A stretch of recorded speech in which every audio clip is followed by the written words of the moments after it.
Vifuniko ni nini? Vifuniko vya shetani ni nini?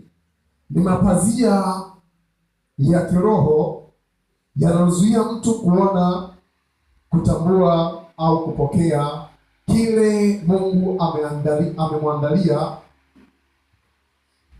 kile ambacho Mungu amemwandalia. Narudia, ni mapazia ya kiroho yanayozuia mtu kuona au kutambua au kupokea kile Mungu amemwandalia. Kuna vitu ambavyo Mungu anakuwa ameviandaa kwa ajili ya mtu, lakini huyo mtu anapokuwa na kifuniko kingine, kile kifuniko kinamzuia asione kile Mungu amekusudia kwenye maisha yake. Na kama hautaona kile Mungu amekusudia kwa ajili ya maisha yako, utaendelea kujiona uko kwenye hali duni, utaendelea kujiona uko kwenye shida, utaendelea kujiona uko kwenye mateso, utaendelea kujiona haufai, utaendelea kujiona wewe si kitu, utaendelea kujiona hauna maana duniani.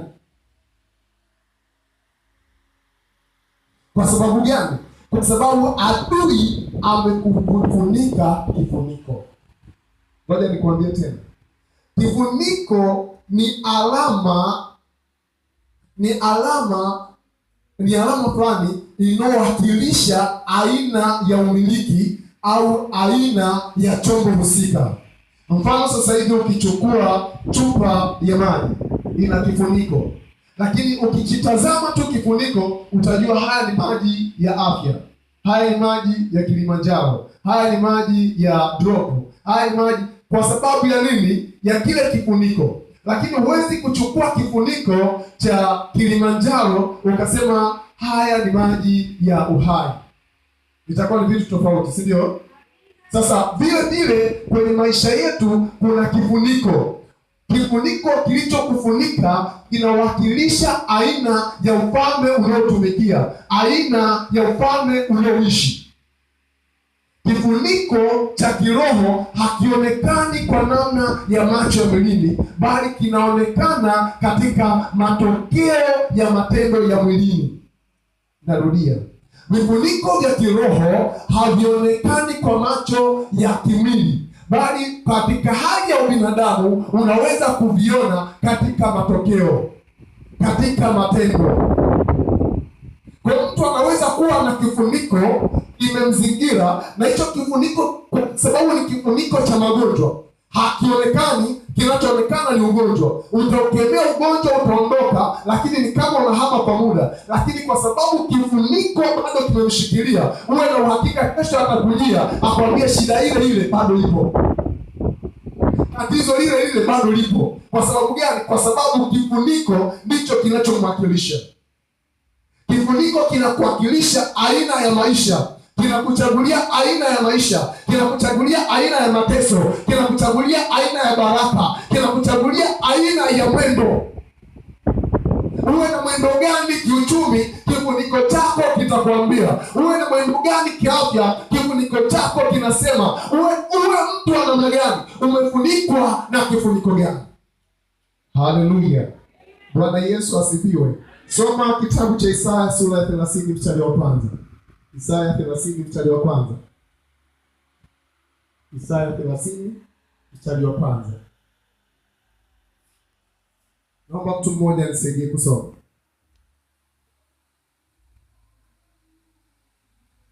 Kifunikao kifuniko, lakini si cha roho yangu, wapate kuongeza dhambi juu ya dhambi. Wapate kuongeza dhambi juu ya dhambi. Kumbe kinachowafanya wanaongeza dhambi juu ya dhambi ni aina ya kifuniko walichokuwa nacho. Tatizo sio kwamba wanapenda kufanya dhambi, sio kwamba wanapenda kuwa na maisha wanayoishi. Aina ya kifuniko walichojifunika ndicho kinawafanya waishi yale maisha wanayoishi. Inawezekana upo mahali hapa, mtu wa Mungu, upo vile ulivyo kwa sababu ya aina ya kifuniko ulichojifunika. Ni aina ya kifuniko ulichofunikwa. Wako adui wanaweza kuwa wamekufunika aina fulani ya kifuniko. Watu wanakukataa, unazushiwa maneno mabaya kila siku, watu wanakuazia mabaya kila siku. Lakini kwa sababu gani? Kwa sababu kuna adui aliweka kifuniko juu yako. Leo natangaza kwa jina la Yesu, hicho kifuniko kikakuachie leo kwa jina la Yesu. Hicho kifuniko kikakuachie, hicho kifuniko kikakuachie. Haijalishi kimewekwa na nani, haijalishi wameweka wazee wa ukoo, haijalishi wameweka wachawi, haijalishi wameweka waganga, haijalishi walikaa vikao vya namna gani, haijalishi walitoa sadaka za namna gani, haijalishi walijiapiza namna gani. Leo kwa jina moja tu, kwa jina la Yesu, hicho kifuniko kikakuachilie. Ukabaki katika amani yako, ukabaki katika ushindi wako, ukabaki katika baraka zako, katika jina la Yesu. Haleluya. Bwana Yesu asifiwe. Unabaki kwenye aina fulani ya maisha, mwenendo fulani wa maisha, unapiga hatua zile zile, unazunguka mlima ule ule. Ukisema leo nafuu, kesho tabu. Ukisema leo tabu, kesho hivyo hivyo. Yaani wewe ndio unauliza habari yako, unasema ni hivyo hivyo. Ni hivyo hivyo vipi? Ni hivyo hivyo. Ukisikia mtu anasema ni hivyo hivyo, sio kwamba ni vipi. Hivyo hivyo maana yake nenda rudi, haieleweki.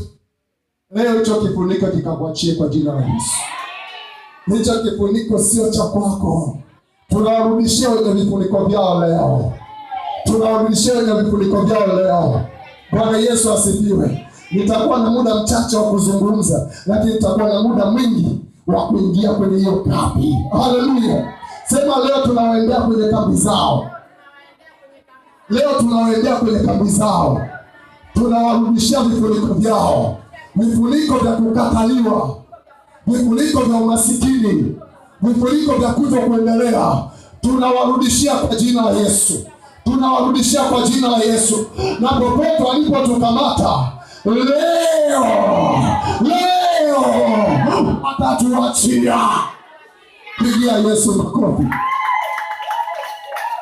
Haleluya. Kwa hiyo vifuniko vinakuchagulia aina ya maisha. Uishi namna gani? Kifuniko kilichokufunika ndio kinachagua. Nitakwambia kwa kifupi, kwa sababu nimekwambia nataka tuingie kwenye maombi. Nitakwambia kwa kifupi sana. Vinaonekana kupitia kuchelewa, kukataliwa, kushindwa, kukosa mwelekeo na kuishi bila mafanikio ya kudumu. Yaani namna ya kujua kama una kifuniko cha kiroho. Kama una kifuniko cha nini? Cha kiroho cha adui. Moja, utaanza kuona mambo yako mengi yanafanyika kwa kuchelewa. Yanafanyika kwa kufanya nini? Kwa kuchelewa. Pia unakuwa na roho ya kukataliwa. Ni moja ya kifuniko. Watu wanakukataa. Kila mahali unapokaa, hakuna mtu anatamani kuendelea kukusikia. Hakuna mtu anatamani kukusikiliza. Hakuna mtu anatamani. Kila mtu anajaribu kukuzungumzia vibaya. Hapo umekataliwa. Ukiwa na kibali mahali, utafanya jambo baya na watu watasema, lakini yule mtu bado ni mzuri. Hawatasahau yale mema. Lakini kukishakuwa na kifuniko kibaya, kukishakuwa na kifuniko kingine, utafanya jema na bado ile jema litakuwa baya. Ile jema pia bado litakuwa nini? Baya. Utasikia kwa nini bure? Anajipendekeza tu. Jua kuna kifuniko, kuna kifuniko, kuna pazia. Bwana Yesu asifiwe. Na hilo pazia ndio linaamua sasa utakuwa umefunikwa shuka la namna gani. Kama lina mavi, watu waache kusema mavi, wataendelea kusema vibaya kwa sababu ya aina ya shuka uliofunikwa. Nicho ni kifuniko. Shuka ni aina ya kifuniko. Ikiwa nyeupe, watu watasema shuka ni nyeupe, shuka ni safi. Lakini ikiwa na madoadoa, watakwambia pia amejifunika shuka ya madoadoa. Sasa aina ya kifuniko. Hiki kifuniko ni kifuniko cha kiroho. Anasema ole hao watu wabaya. Ole watu hao. Kwa sababu gani? Wamejifunika kifuniko cha sio cha roho, ili wapate kujilimbikizia dhambi juu ya dhambi. Kumbe tukijifunika na kifuniko cha Roho Mtakatifu, kifuniko kibaya kinaondoka. Kifuniko cha mateso kinaondoka. Kifuniko cha laana kinaondoka. Kwa sababu gani? Kwa sababu huyo Roho anatupa nguvu. Huyo Roho anatupa uweza. Huyo Roho anatupa kusimama imara.